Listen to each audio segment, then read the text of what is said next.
Схема 5 по 5 или 4 по 4 очень популярна в тренажерных залах, чтобы увеличить рабочий вес и становиться сильнее.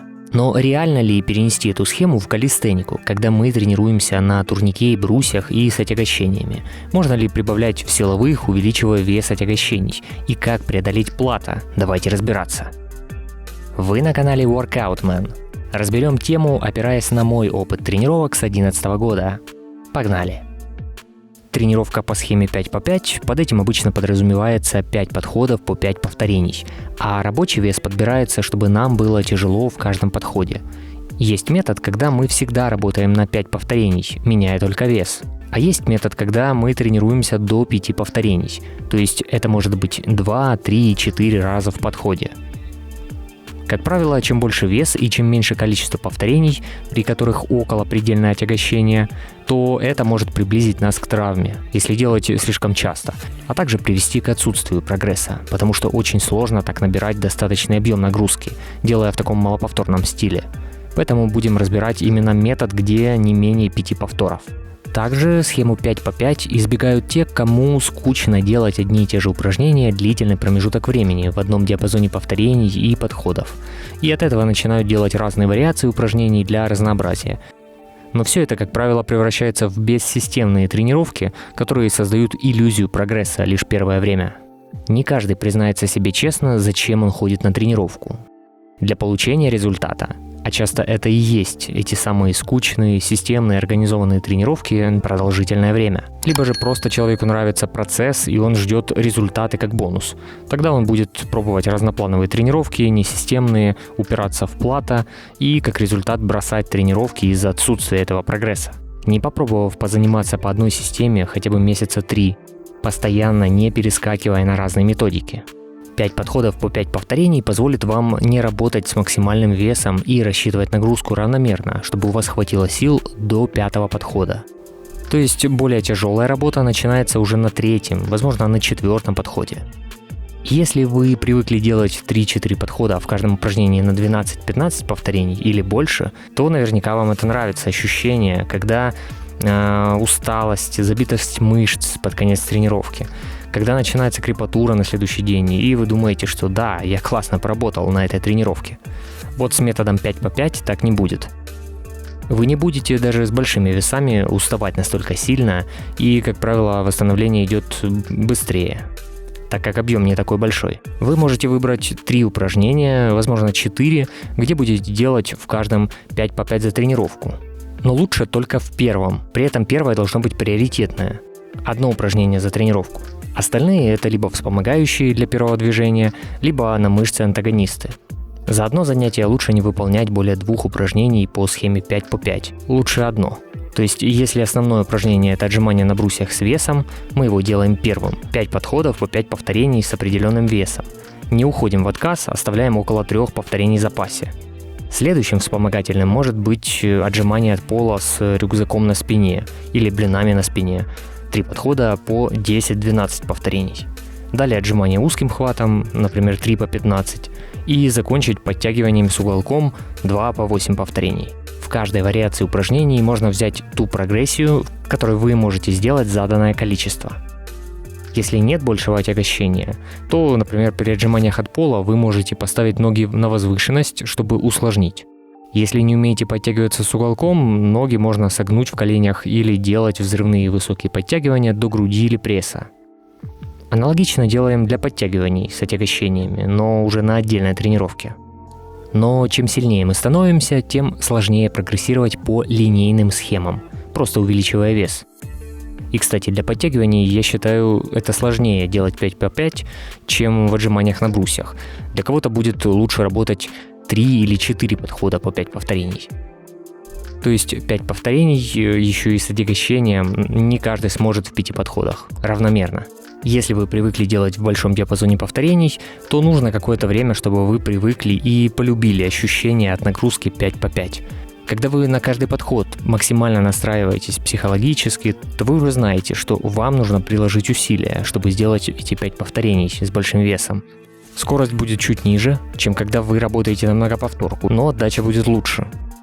Кстати, делать медленно – это плохо для силы. Как раз взрывной стиль помогает развивать силу. Скорость — это в некой мере производная силы. И чем быстрее вы стартанете с начальной позиции, тем больше вес вы поднимете. Вы должны выжимать из себя максимум по скорости при выполнении. При этом не нужно допускать искажения техники, чтобы просто сделать быстрее.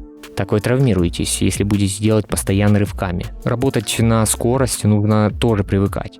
Лучше это делать с меньшим весом, когда у вас сохраняется хорошая техника.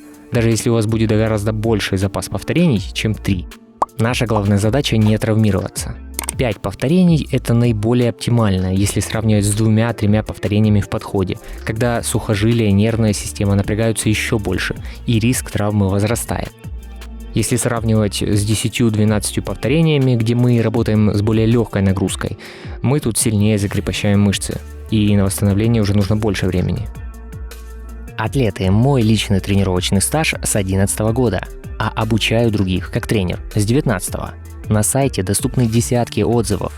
Если вам нужно улучшить базовую физическую подготовку с собственным весом или отягощениями, освоить силовые элементы или скорректировать питание, похудение или набор мышечной массы, свяжитесь со мной, чтобы приобрести персональный план. Сначала я отправлю анкету и дам подробную обратную связь, чтобы узнать ваш уровень подготовки, историю возможных травм и противопоказания. А также покажу видеопример того, как проходит наша работа. После этого вы сможете оценить формат, и я составлю индивидуальную программу. Контакты под видео. Вес в рабочих подходах я рекомендую подбирать в диапазоне 70-85% от вашего максимального. Отдыхать в таких подходах можно от 3 до 5 минут. Постепенно к этому прийти.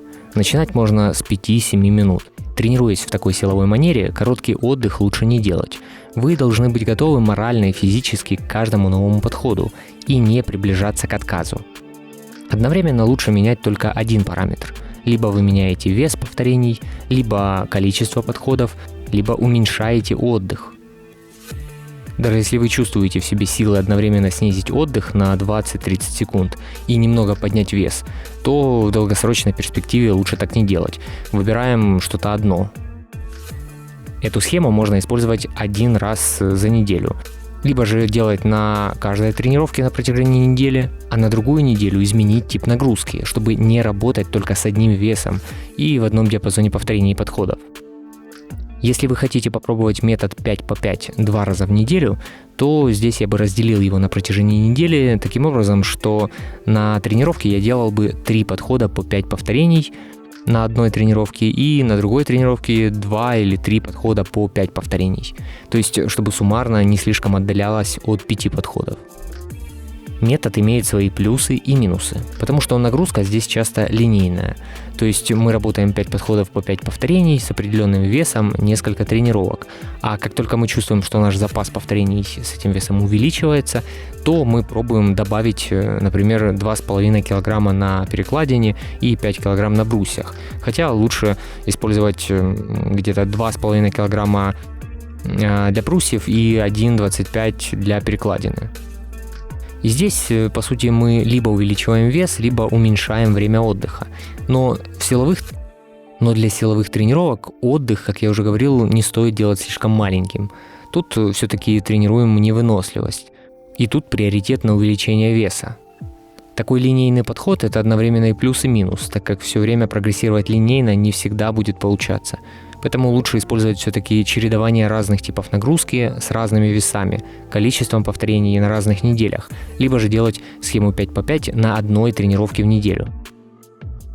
Для этого метода тренировок, конечно же, обязательно вести записи в электронной табличке, либо в тетрадке, чтобы на каждой новой тренировке вы смотрели, от чего вам отталкиваться, какой вес брать.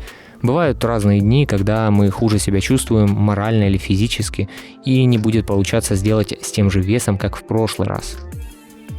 Также не стоит пытаться увеличивать вес слишком часто, даже если вы чувствуете, что вам очень легко. Первое время, на протяжении первого месяца по такой схеме, тут можно еще как-то играть с весом, пока мы его подбираем. А в дальнейшем используем минимальный шаг увеличения, это 1,25 либо 2,5 кг. Не спешите, делайте попытки увеличить вес примерно раз в 3 недели. Самое интересное, что же делать, если наступает плата? То То есть вы не можете увеличить вес уже несколько недель подряд, более 3-4. Первое, что нужно сделать, это разделить на 2 тренировки. Например, в одной тренировке мы делаем 3 подхода по 5 повторений, в другой делаем 3 подхода тоже по 5 повторений. Если вы уже так тренировались, или более того, некоторые делают 2 раза в неделю 5 подходов по 5 повторений на каждой такой тренировке, то чем сильнее вы становитесь, тем у вас уже слишком большой объем нагрузки становится, после которого вы не успеваете восстанавливаться. Первое, что я бы сделал, это уменьшил количество подходов на одной из таких тренировок. Постепенно уменьшая подходы, мы придем к минимально допустимому. 2 подхода по 5 повторений в каждой из 2 тренировок. И снова дойдем до плата. 2 подходов уже будет недостаточно. Теперь будем использовать дробление подходов и веса. Первый подход мы сделаем по 5 повторений с нашим привычным рабочим весом, выше которого мы не можем подняться. А следующие 2 или 3 подхода мы сделаем также по 5 повторений, но снизим вес на 10-15%. А также после первого подхода вы можете немного дольше отдохнуть перед следующими 3 на 20-30 секунд.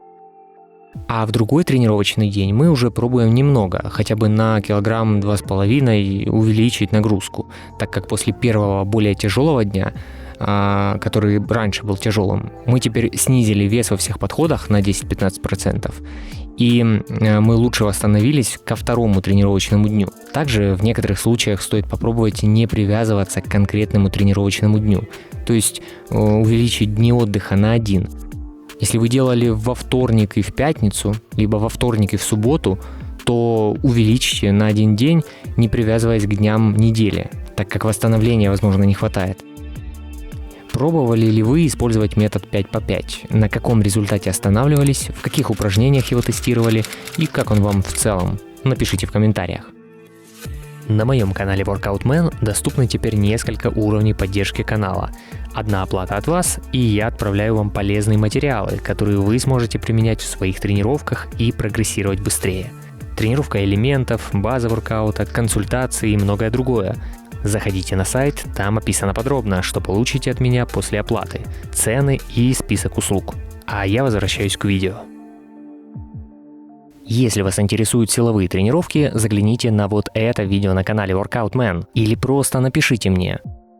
Составлю программу тренировок под ваши цели. Все отзывы и детали на сайте.